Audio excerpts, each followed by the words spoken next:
C'est le jour et la nuit entre les mesures prises par le ministre du Commerce à la suite du Premier ministre dans la lutte contre la propagation du coronavirus et la réalité sur le terrain dans les espaces marchands.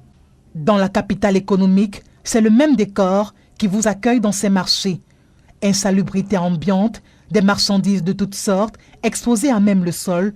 Le respect des règles d'hygiène est loin d'être la chose la mieux partagée ici. Ici, on ne peut pas mettre les comptoirs. Nous ne pouvons pas utiliser les comptoirs ici parce que c'est la route. Effectivement, on n'a pas les moyens pour acheter les comptoirs. Les comptoirs coûtent excessivement cher. On n'a pas les moyens pour acheter les comptoirs. On ne peut pas aussi rester à la maison parce qu'on a les charges, on a les enfants. Il va servir combien de personnes, aller laver les mains combien de fois pour rentrer encore resservir? Ce n'est pas facile. Nous vendons, regardez par exemple la carotte, il faut détacher peut-être 3 ou 4, 500 par jour. Tu vas t'en sortir avec ça. Ce n'est pas facile. Tu vas aller laver les mains et rentrer, il faut le bac d'eau, où il faut comment, où il faut quoi. Le port de masques et de gants, entre autres mesures exigées aux commerçants par le ministre du Commerce, reste non appliquées. Les commerçants trouvent des excuses pour ne pas se conformer.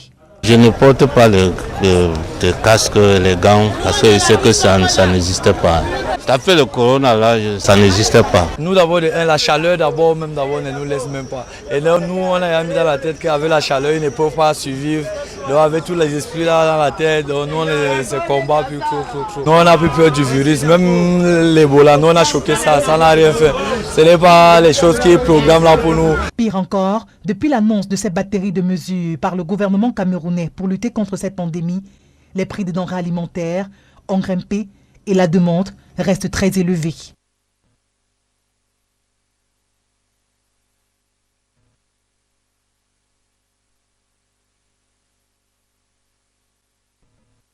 La botte de poireaux coûte 6 000 francs. Au lieu de 2 000, 1 500, parfois 1 000 francs. Elle a 6 000. N'en parlons pas encore au niveau de chou rouge, chou blanc. Non, on ne peut pas s'en sortir. Une tête de chou rouge coûte 1 500. Une tête. Moi, je vends dans les tubercules. La patate que vous voyez devant moi, là, on vendait à 2 500.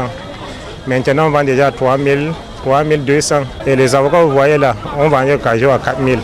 3 500, on est à 5 000, 4 500. On achète toujours. Parce que maintenant, il y a plus de clients maintenant qui ont besoin de ça. Ils achètent.